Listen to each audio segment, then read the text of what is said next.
Vengeance Day was today. Some things happened. Some really good things happened.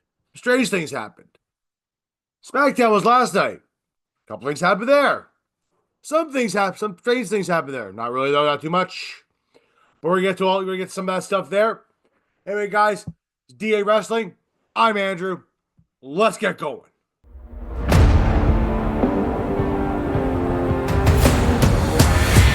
All right. On today's show, like I said, title change at Vengeance Day. A new Shield-esque group kind of showed up. Interesting. Jordynne Grace makes her appearance. Jacob Fatu questions Solo. Yeah, that's an interesting one. Priest is in the chamber, folks, though. Obafemi did beats the crap out of Waller in theory, but I think we're finally getting that change. Eddie Thorpe ends up being tricked, and we're going to talk about Charlotte challenging Stratton. So, guys, if you're liking the content here, make sure you like, share, subscribe down below. It should pop up on this side here, right? Just click the little button on the bottom there. We thank you for all the support. We thank you for all the content here. We thank you, appreciate you. Anyway, let's start off with Vengeance Day here. Some of the things I had Vengeance Day. Now, as we all know, some of us do, I'm a big fan of Stephanie Vaquer for lots of reasons. She's fantastic. She's great in the ring, right? And she's gorgeous. Fine bum. But she is now your North American Women's Champion. Won today on Vengeance Day over Fallon Henley. In a match where it showed a lot of skill from Fallon Henley, right? Stephanie Vaquer did a lot of actually some of the moves this woman does. Maybe, right? At one point, she jumped off the top rope onto all three of the members of Fatal Attraction, right? Nailed them all out. Went back in the ring, hit her SBV, which is really complicated and hard to do. I don't understand why that's like one of her finishers. But then she does this jump, what's called reverse corkscrew, landing right on Fallon for the 1-2-3. Excellent for Stephanie Vaquer to win. I'm really happy about that too. It was an excellent match. Had the NXT universe going on. This is awesome chance coming on.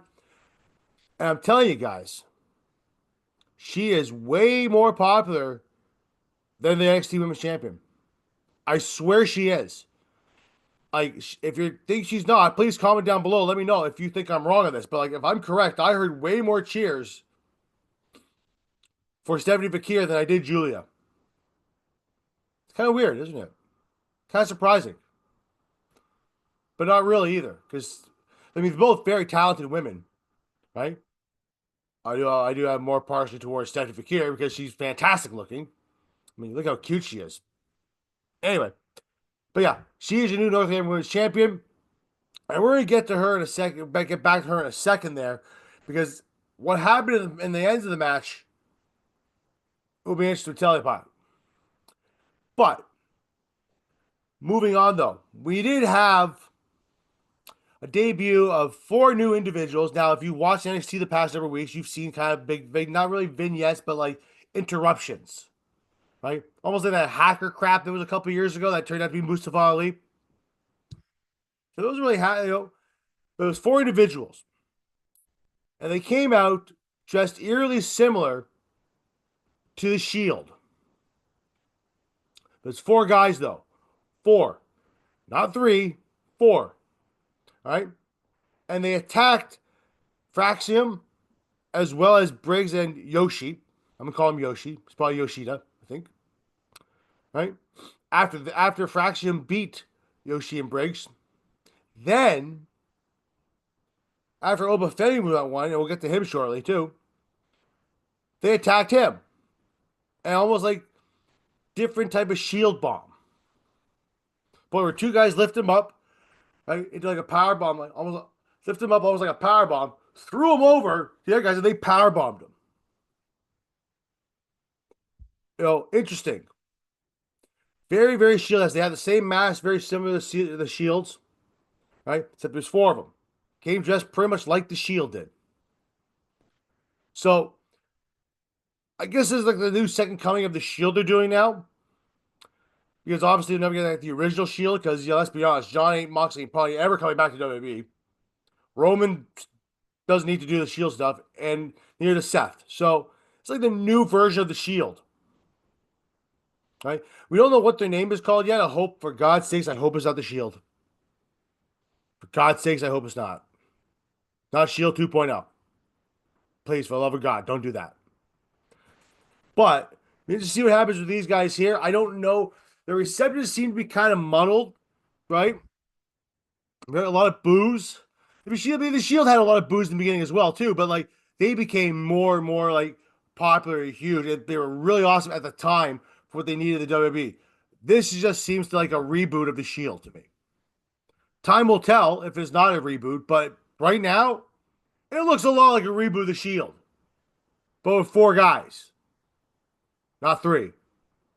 So, I don't know how I feel about this right now. Because I love the Shield. You know? Sierra Hotel India Echo Lima Delta, for God's sakes, was awesome. Still is cool. Still gets one of the biggest reactions when they do play that stuff. So, we'll have to wait and see what comes out here, but I'll keep you guys posted on this night, because right now I don't know what they're going to be called. But like I said, it's very, very much like the Shield. I don't know. Beats me. We'll find out more. She'll find out more on NXT since they debuted at Vengeance Day. I'm sure this Tuesday they will address the situation. Speaking of address situations as well, Ricky Starks will officially sign his NXT contract, right, on Tuesday, and he'll talk about probably what his new name is or whatever it is. So that's looking forward for NXT on Tuesday. But I mentioned earlier Stephanie Vaquer, how she won the NXT North American title. Now, Giulia won tonight in the Fatal 4-Way match, in a very excellent match that really showed off Cora Jade. To the point where at times I thought Cora Jade was actually going to win. I was convinced she was going to win. At one point. I go, they're not really crazy enough to take the title off Giulia already, are they? Nope. Giulia ended up pinning Roxanne Perez. Now this match started off really interesting too, because basically who's gonna go first? Start swinging. Giulia walked away, sat on the ropes, and Bayley started beating the crap out of Cora Jade and Roxanne Perez right away. A lot of back and forth stuff there. Roxanne got the crap kicked there at times by Cora Jade and vice versa. Right? Roxanne Perez almost won the match too when she hit Pop Rocks on Bayley on the outside. And then rolled Bayley back in, hit Pop Rocks again on Bayley. All got the 1-2. Cora Jade got knocked out, stopped the 3 count. Picked up Roxanne Perez, hit her with the double arm DVT, right? Then Giulia came in, knocked her out. Gave her while Cora Jade was pinning her. Giulia came in, gave her a Reba Dare cheat. They gave another Reba Dare cheat to Roxanne. Hit her finisher. Got the 1-2-3. Now, excellent match, by the way. Everyone's saying this is awesome. And be honest with you, guys, you have the 4 horsewomen of the WWE, right? The original, Becky Lynch, Mercedes Moné, or Sasha Banks, Bayley, and Charlotte. Now that women's division was good then. It's easily, you can argue, it is way better now than it was back then. And it is easily, yes, the best women's wrestling in the world, except other than Stardom. But Stardom isn't here in North America, really. So let's be honest. It's probably the best in North America. This is, right? By far. It blows AEW's out of the water. It blows the the WWE main roster off the water. It is by far the best.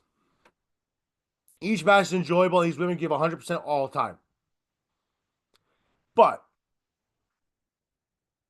at the end of the match, Giulia's standing there, and Stephanie Vaquer comes out. And they look at each other, give the old fist pump. They hold up the title. And you can tell Stephanie Vaquer was looking at the NXT title. And then the alarm sounds. And down comes Jordynne Grace. The shirt says, "We are NXT." She gets in the ring. She stares at both champions. smiling. Say the juggernaut's here. Well, the question I have now is, folks, who or where, what will happen here?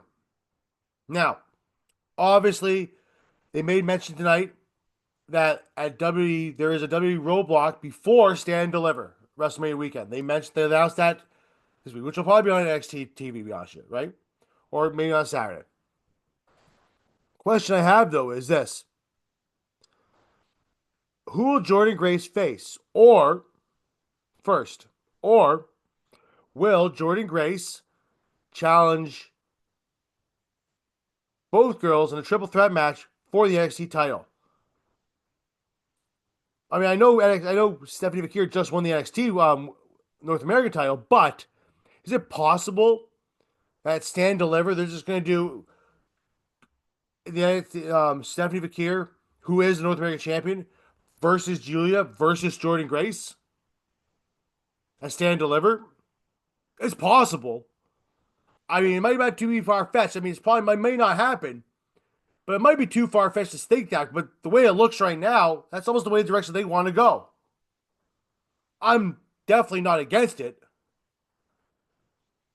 but I'd rather have Stephanie Vaquer do a different match against someone else than just do Jordynne Grace versus Giulia. Besides, I mentioned this earlier, in the last couple episodes before, that Jordynne Grace is really only going to be temporary NXT. So do we really need to win a title? Probably not. But it'd be a hell of a good match to have for Stand and Deliver on WrestleMania week. So why not? I'm not upset with this by any means. But we'll find out, see what happens there. Who knows? I mean, I'm looking forward to it. Jordynne Grace being there. Now, SmackDown. Let's talk a little bit of SmackDown here before we go back to the NXT Vengeance Day. On SmackDown, Charlotte Flair came out at the end of the match versus Tiffany Stratton and Nia Jax after Stratton won by DQ.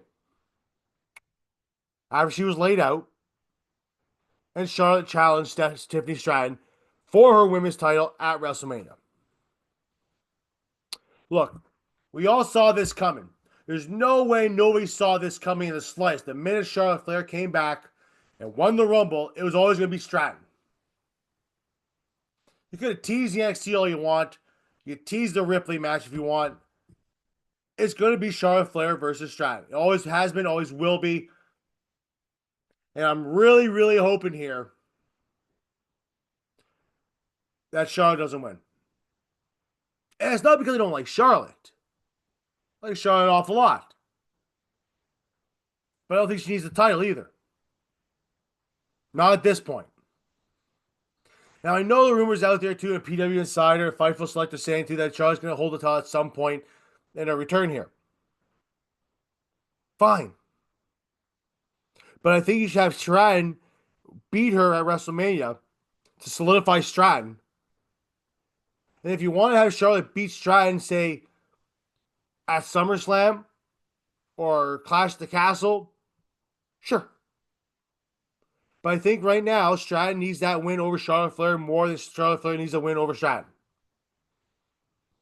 Comment down below if you think I'm wrong here, but let's be honest here. I'm probably not. I'm probably not wrong at all, the slightest. But we'll find out and see what happens. But in my opinion on this right now, I don't think that Stratton needs to lose to Charlotte Flair. Charlotte Flair definitely does not need the win. Anybody thinks she does? Please raise your hand. Raise your hand. Comment down below. Let's have a little chit chat about this. Because I don't think she does. Not at all. Not in the slightest. Now, don't get me wrong though. Charlotte Flair will get a hell of a great match out of Tiffany Stratton, and that's a given. That is no matter what. That match will probably be one of the best matches on the card. Literally. Literally. Right? But we're going to go from there here because if you get too hyped up on this one, Charlotte's probably, the bottom line is though, folks, Charlotte's probably going to bloody well win. I hope she doesn't. But We'll see. All right. So last week on SmackDown, we had the return of Solo Sikoa. He came back, spiked Cody, yeah, and this week Jacob he kind of came back. Now Cody addressed the situation a little bit, right? He believes that spike was not meant for him. Solo, right, was in the back there. Jacob Fatu, who came out during the Cody segment, saw Solo roll up and said, "No, Cody, I'm talking to him first." But Cody replied, "Then I'm going to end it then first. I'm going to end it though." So I left. Very peaceful though between Jacob and Cody Rhodes. Intense, but peaceful. Now, and Jacob Fatu ends up going to see Solo. Right? Solo tells him, I feel like I'll let the family down, all this stuff there, all that crap. Tells Jacob he loves him. Jacob kind of looks at him like, "Get your hand off me." And Tama Tonga walks behind him. Bill Solo's going back with Roman at some point. Anyway, during the match, right, in the three-way match, where Damian Priest won, told you, right? Damian Priest now in the Elimination Chamber match. Now, but during that match, though, Solo comes out, right? Cody's out there. At one point, Tama Tonga is holding Cody, and Solo Samoa spikes Cody. Attempts to, misses, hits Tama Tonga, and Jacob loses it. "What are you doing, man?" More to come on this. It really is. Am I wrong, though, in thinking that maybe at Elimination Chamber you might get Solo versus Cody versus Jacob? Nah. Can't possibly happen. I can put Jacob Fatu in that title picture right away like that, are you? Although, it wouldn't be a bad thing to have for Cody just to get through Elimination Chamber. Not a bad idea. But Cody versus Solo is probably going to be an option they want to do at Elimination Chamber in Toronto. But possibly even, you know what? That just dawned on me. It just dawned on me now. You guys just saw it now first. Here, it dawned on me. Jacob Fatu could cost Solo the win versus Cody, leading to a Jacob Fatu versus Solo Sikoa match at WrestleMania. I mean, you got it right there. Why not? Be a bad idea. But I guess we'll see what happens. But currently, right now, that's not that's a kind of intriguing idea. Jacob Fatu on WrestleMania versus Solo takes out Solo, leading Solo to put his tail between his legs, go back and talk to Roman, apologize, get on his hands and knees and apologize, and say you truly are the tribal chief, leading back to the formation of the bloodline, or at least that part of it, and helping Roman win the title back. Then stabbing Roman in the back to get everything back for him. Interesting. Let's think about that. Let's sell that for a bit. All right. Now, NXT, obviously, like I said, Vengeance Day went on. Oba Femi is a bloody monster. And for some odd reason, I'm watching Oba Femi versus Grayson Waller and Austin Theory, who he beat the living crap out of. Like, he threw them around like they were rag dolls. Just absolutely destroyed them both. Put Grace through a table. Killed Theory. And retained his world championship. The ruler. right? The Conqueror, they call him. He's a new Brock Lesnar, just so you know, folks. A bigger, stronger, better. I don't know about better. I don't know about stronger. But definitely a very similar to the Conqueror, Brock Lesnar, in a sense. But during that match, a lot of stuff happened. The point where Austin Theory literally had Obafemi beaten. And then Grayson Waller pulled the referee out. Leading to a lot of dissension there. Look, this breakup's happening now. It has to be. You can't do that and not just go with the breakup anymore. You just can't do that. You need to have this go through completely. We've been waiting for months for this now at this point. I know Doug is. We've been waiting for it for months. So, if you're going to do that, obviously Waller have to play the heel. Because obviously Waller's more hated than Theory is. I mean, Theory's Theory, but Waller's just a piece of monkey crap at times. So this has to happen. Hopefully it happens soon. I don't know if they're gonna do it on NXT, but they might. Or they're gonna move it back to the main roster and do there. Who knows? Although they were down there just for this show, it could. I doubt it's full time. It's more or less temporary. But we'll go from there. But same time too, you're ruining tag teams though too. Let's be honest, folks. Like you're shortening your tag team division for what purpose? Yeah, you have the Machine Guns now. You have the Dancing Boys. Well, obviously you have DIY as the champions there. You have La Garza, Los Garza. Throw another tag team in there would be a bad thing. You know. Anyway, also Eddie Thorpe beat Trick Williams in a strap match. I know that guy there, that dancing idiot who lied about his things to get out of a match,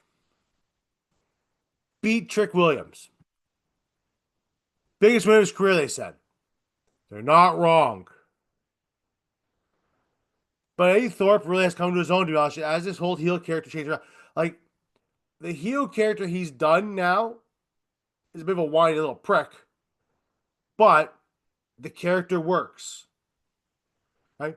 His character before didn't register with anybody. Nobody cares about a Native American who DJs. But I don't mean to be offended, trying to offend anybody there, but that's kind of true. Nobody cares about that. But they care about Eddie Thorpe as a heel. Because he's getting reactions like that. He's getting boos. Like when he was just coming out as a face, he was getting crickets. Now he gets a lot of attention being booing all that stuff. They're pushing him very well as this heel. This is great for him. Right? This character that he has now, that he's created, right? Being that little bit of whiny heel, right? And getting away from that whole DJ stuff has done wonders for him right now. He had a match with Trick Williams, right? Trick Williams obviously started doing the honors there because he's probably on his way up after on the Raw after WrestleMania, maybe even SmackDown after Mania. Who knows? But he's pretty much done in NXT at this point, right? Trick Williams didn't need to win this match at all. I'm pretty sure I took in my predictions that I took Thorpe to win. So good. Right? He should have won the strap match. It was right for him to win the strap match. But I was wrong though about Ethan Page losing to Javon Evans. Thought Javon was going to win. No, I was wrong. That's all right. That's all right there. But Ethan Page ended up winning after clocking him in the jaw, spinning out his mouth guard, and pinning him. I love what they've done with All Ego Ethan Page. He was like He came in a bit of a fury in AEW and then kind of died off really quickly. He's done wonders in NXT. He does the right place for him. They're working to his strengths. And the character work he's done is fantastic. Handle and represent, boy. Good job. Right? Anyway, guys, that's basically that was Vengeance Day in a nutshell. Right? SmackDown, the good points in a nutshell. Anyway, guys, thank you very much for paying attention to listening to episode here. Make sure you like, share, subscribe on YouTube, Spotify, and Podbean. Follow us on our socials there. AM in 1982. DA Sports or DA Wrestling on X. D Lines 1981 on X. He's on there occasionally there, Doug. Right? And we're gonna follow us on TikTok if you haven't on TikTok there. We are Canadian, Canadian-based guys. Right? Canadian. We are wrestling fans here. Right? Guys, thanks very much. Have a wonderful day, and don't forget to tip your waitress.